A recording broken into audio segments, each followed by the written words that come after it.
नमस्कार, मैं हूं आपके साथ रोहित और आप देख रहे हैं एनएफ न्यूज। शिवसेना के संस्थापक बाला साहब ठाकरे, जिनकी शख्सियत रुतबा ऐसा था कि महाराष्ट्र में बैठकर देश की सत्ता पर राज करने का दम भरते थे। वो एक अलग तरह की राजनीति को लेकर आगे बढ़े थे। उनके बोलने का स्टाइल, फैसले लेने का स्टाइल, बेबाकी वाले जवाब देना सबको भा जाता था। कहा जाता है कि उनके शब्द ही कानून होते थे। उनके एक इशारे पर पूरी मुंबई थम जाती थी। लेकिन बाला साहब ठाकरे के चले जाने के बाद मातोश्री का वो रुतबा नहीं दिखता।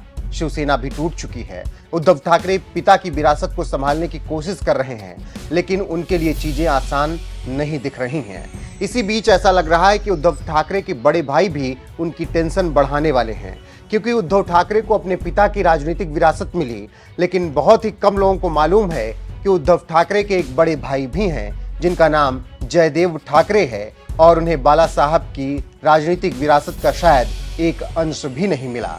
ऐसे में जयदेव ठाकरे की पूर्व पत्नी स्मिता ठाकरे ने एक बड़ा बयान देकर अब सनसनी फैला दी है। तो चलिए विस्तार से बताते हैं कि क्या है पूरा मामला। लेकिन उससे पहले बस इतना कहना है कि चैनल को अगर आपने अभी तक सब्सक्राइब नहीं किया है तो जरूर कर लीजिए।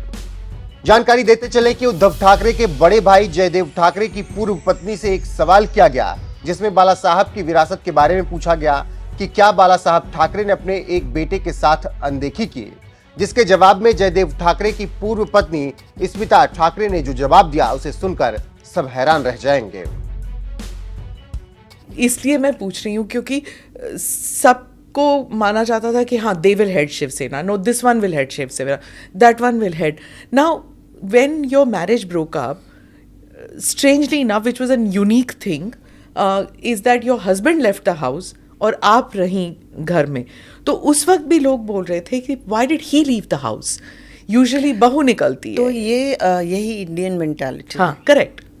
वो जहाँ मुझे नहीं लगता कि सुशिक्षित औरतें भी ऐसा बोलती होगी, जिनका करप्ट माइंड है या जिनका माइंड कहीं गलत जगह पे चलता है, तो वो उनसे ऐसे बहुत न्यूज़पेपर आर्टिकल्स थे। हाँ, बहुत पॉजिटिव नेगेटिव। वो देखिए, हमें उतनी शक्ति होनी चाहिए कि क्या आपको फेस करना पड़ेगा, और वो अगर ऊपर ईश्वर है आपके साथ तो मुझे लगता है कि कहीं ना कहीं आप फेस भी कर देते हो, उसके और भी शक्ति आती है।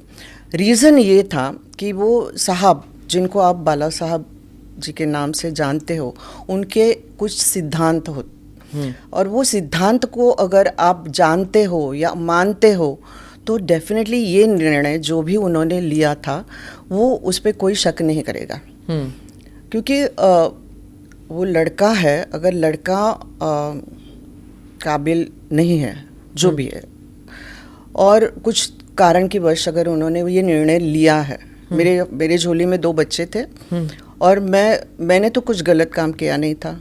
मैं अपने बच्चों को संभाल रही थी, अपने घर को संभाल रही थी,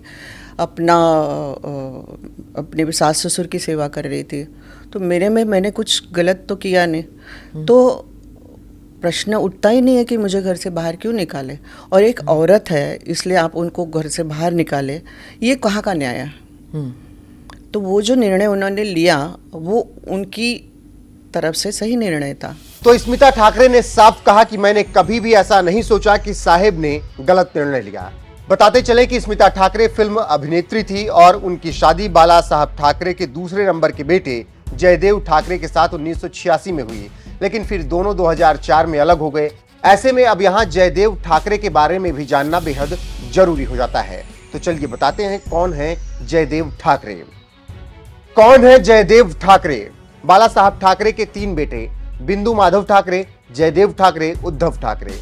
बिंदु माधव ठाकरे का 1996 में निधन हो गया। ऐसे में जयदेव ठाकरे और उद्धव ठाकरे की चर्चा राजनीति में रहती है। जयदेव ठाकरे राजनीतिक गलियारों में ज्यादा नजर नहीं आते। आखिर बार वो 2022 में तब दिखे थे जब मुख्यमंत्री एकनाथ शिंदे को उन्होंने अपना सपोर्ट दिया था। जयदेव ठाकरे एकनाथ को अपना पसंदीदा इंसान बताते हैं और बाला साहब की विचारधारा वाले हैं। फिलहाल अब बाला साहब ठाकरे की राजनीतिक विरासत को लेकर बात शुरू हो गई है। उद्धव ठाकरे को उन्होंने शिवसेना का जिम्मा सौंपा था, लेकिन उद्धव वो जिम्मेदारी शायद नहीं संभाल पाए। 2022 में शिवसेना टूट गई। एकनाथ शिंदे ने बाला साहब की राजनीतिक विचारधारा को जीवंत रखने का ऐलान किया और लंबी लड़ाई के बाद असली शिवसेना हासिल कर ली, जबकि उद्धव को शिवसेना यूबीटी मिली। ऐसे में जयदेव ठाकरे की पूर्व पत्नी ने जिस तरह से इंटरव्यू में कई राज खोले, अब उसके बाद महाराष्ट्र की सियासत में हलचल मची हुई है। तो आपका क्या मानना है, बाला साहब ठाकरे की राजनीतिक विरासत का असली हकदार कौन था, उद्धव ठाकरे या उनके बड़े भाई जयदेव ठाकरे, या फिर बाला साहब की राजनीतिक विरासत भतीजे राज ठाकरे को मिलनी चाहिए थी? कमेंट में अपनी राय हमें जरूर बताएं। साथ ही स्मिता ठाकरे ने अपने इंटरव्यू के दौरान और क्या कुछ कहा है वो भी सुनते जाइए। तो जब बाला साहब ने क्यों नहीं क्लियरली बता दिया था कि उत्तराधिकारी कौन होगा, किसके ऊपर उन्होंने कंप्लीट भरोसा किया, और उन्होंने क्लियर नहीं वो किया? तो अभी उनको पूछना पड़ेगा। नहीं, आप वहाँ घर में रहती थी ना, आपने देखा मुझसे कभी ये बातें हम कभी नेगेटिव बातें कभी करते नहीं थे। सिर्फ इतना ही है कि मुझे उन्होंने इतना कहा था कि तुम पॉलिटिक्स में, महाराष्ट्र पॉलिटिक्स में मत आना, क्योंकि यहाँ बहुत सारी वो है, खिचड़ी है। तो उससे अच्छा मैं आपको राज्यसभा में, तुमको मैं राज्यसभा में देना चाहूँगा। वो उनकी इच्छा थी, जब जो कि मैंने कभी मांगा नहीं था। सिर्फ मैंने पूछा कि आपको क्या लगता है, अगर मुझ में काबिलियत है नहीं है? तो बोलते तो उन्होंने जब मेरा काम देखा या मेरा डिवोशन देखा समाज, तो उन्होंने मुझे प्रॉमिस भी किया। 3 साल से लगातार वो प्रॉमिस करते गए, पर वो दे नहीं पाए। अभी उसके पीछे क्या कारण था, कौन था, वो नहीं मुझे पता, और पता भी होगा तो भी बोलने से कोई फ़ायदा नहीं है, क्योंकि ये हुआ है। कुछ तो अंदाजा होगा आपको कि किसने वो सैबोटाज किया? नहीं, मैं नहीं बोलना चाहती जब तक मुझे मेरे कान में कोई आके ना बोले कि नहीं इसने बोला है। और वो मुझे, हर किसी को पता है, हर किसी को अंदर से पता है कि कौन नहीं चाहता है कि मैं पॉलिटिक्स में आऊँ। तो वो चीज़ें समझने, अंडरलाइन है, वो चीज़ें समझने वालों को इशारा काफ़ी है, ऐसे ही समझ लो आप। पर शिंदे साहब भी इशारों में कहते हैं, उन्होंने कहा था कि जब महाराष्ट्र में बाढ़ हुआ था तो उस वक्त उद्धव जी जो हैं वो अपने परिवार को लेके होटल में चले गए, और बाला साहेब को उन्होंने मातोश्री में ही छोड़ा। तो बाप बेटे में भी रिश्ता, उसमें भी खटास थी। एक्चुअली हम जब माँ साहब चली गई थी तभी हम वहाँ थे पारसी कॉलोनी में, और तभी से मैं और मेरे 2 बेटे और जयदेव और साहब हम वहाँ रह रहे थे।